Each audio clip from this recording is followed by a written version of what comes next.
It's cocktail party season again, which means you're probably eating a lot of cheese and crackers these days. Well, what I like to do is instead of serving cheese and crackers, I make a cheese tart. It's a little bit more sophisticated, a little bit more substantial, which is really good, especially when your cocktail party food needs to double as dinner. You can make your dough early that morning before the party, or you can do it the day ahead. So I've got a little bit of sugar. It's just going to give the yeast something to feed off of. This is just regular old active dry yeast.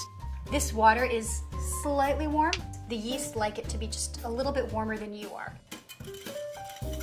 You don't need a lot of bubble. Like, check this out. This is enough bubble. I'm using a mix of flours. This is all-purpose flour, and the all-purpose makes it light.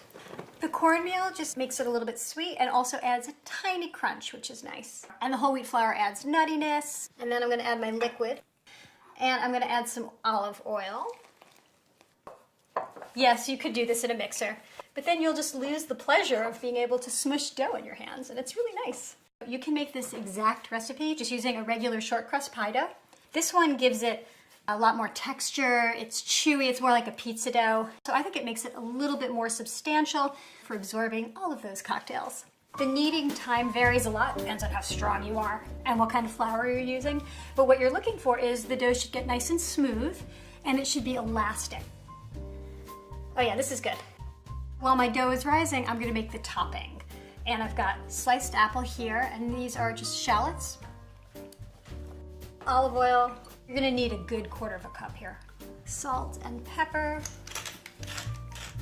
I'm gonna put all this out on 2 baking sheets because I wanna make sure it has enough room so it gets a little bit golden. Then I'm gonna add half of the thyme. And now I'm gonna bake these. It's gonna take about 30 minutes.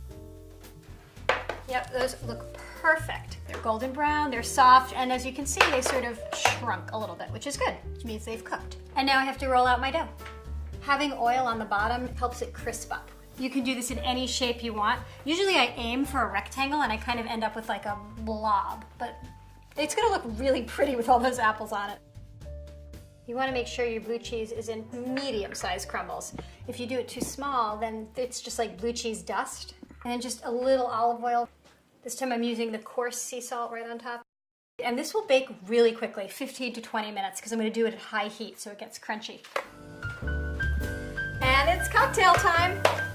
If you wanna be really precise, you could use a ruler. Some people I know use rulers to do like these perfect little pieces. I will not be doing that. It's a perfect start to the holiday season, and a lot better than cheese and crackers. Cheers, happy holidays.